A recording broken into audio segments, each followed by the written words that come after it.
High, good morning সবাইকে। সবাই কেমন আছো? এই ভিডিওটা ছিল শিবরাত্রির দিনের ভিডিও।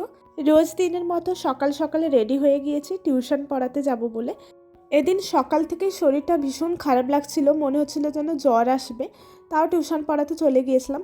আর এখান থেকেই সোজা যাব আমি ঠাকুরের বাজার করতে। টিউশন পড়িয়ে আমি আর মা চলে এসেছিলাম বাজারে ঠাকুরের জন্য বাজার করতে। তো এই দশকর্মা ভাণ্ডার থেকে ঠাকুরের জন্য যা যা লাগবে পুজোতে সমস্ত কিছু কিনে নিয়েছিলাম। আর আমি না প্রত্যেক বছর বাড়িতেই শিবের মাথাতে জল ঢালি। তো এবছর ভাবলাম বাড়ির কাছেই আমাদের একদম বাড়ির পাশেই মন্দির রয়েছে, একটু হেঁটে যেতে হয়। তো ভাবলাম এবছর মন্দিরে গিয়ে জল ঢালবো।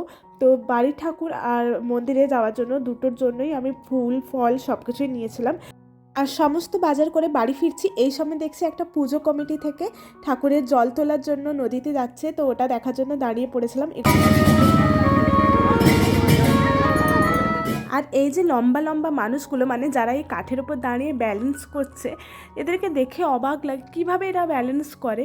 আর পেছনে শিব ঠাকুরটাকে দেখেছো?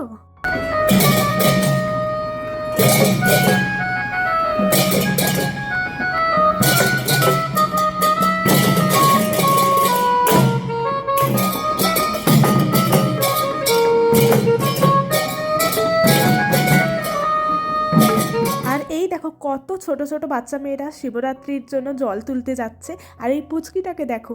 তো তোমরা কে কত বছর বয়স থেকে শিবরাত্রি করছো অবশ্যই আমাকে জানিও কমেন্টে। যত বিকেল হচ্ছিল তত আমার শরীরটা খারাপ লাগছিল, জ্বর আসছিল। তো ভাবলাম তাড়াতাড়ি করে রেডি হয়ে নিই, পুজো দিতে যেতে হবে। তো আলতা নিয়ে বসে পড়েছিলাম আলতা পরবো বলে। আর আমার না ছোট্ট থেকে আলতা পরতে ভীষণ ভালো লাগে, আলতা রাঙা পা যাকে বলে ভীষণ ভালো লাগে আমার। আর আমি হাতেও আলতা পরবো বলে ভেবেছিলাম।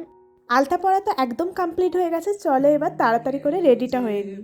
তো এখানে আমি একদম রেডি হয়ে গেছি, আমি আর মা দুজনেই যাব পুজো দিতে মন্দিরে। আর এই যে হাতে আলতা পরবো বলেছিলাম, পরেছি, ভীষণ ভালো লাগছে আমার। তো আগের বাড়ির ঠাকুরের মাথায় জল ঢেলে নিচ্ছি, তারপরে মন্দিরে যাব।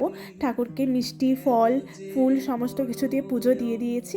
আর মন্দিরের ঠাকুরের জন্য আলাদা করে সমস্ত কিছু আমি রেডি করে রেখেছি আগে থেকে। 8টা থেকে পুজোর তিথি পেয়েছিল, কিন্তু আমরা সন্ধ্যে 6টার দিকেই বেরিয়ে পড়েছিলাম, কারণ মন্দিরে ভীষণ ভিড় হয়। তো প্রথম স্লটেই পুজো দেবো বলে তাড়াতাড়ি করে বেরিয়ে পড়েছিলাম।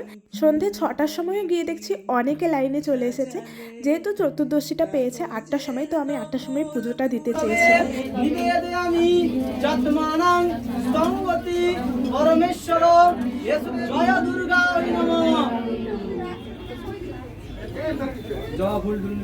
সারাদিন উপোস করার পর এখন ঠাকুরের পঞ্চামৃতটা খেয়ে উপোসটা ভাঙবো। তো আজ ভিডিওটা এখানেই দিতে আনছি। যদি ভালো লেগে থাকে অবশ্যই লাইক করবে, আমার চ্যানেলটাকে সাবস্ক্রাইব করবে, আর কমেন্ট করতে একদম ভুলবে না। তো চলো, টাটা। সরল সুখে হাসো না, কেন কেন তুমি বদলে গেছো বলো না।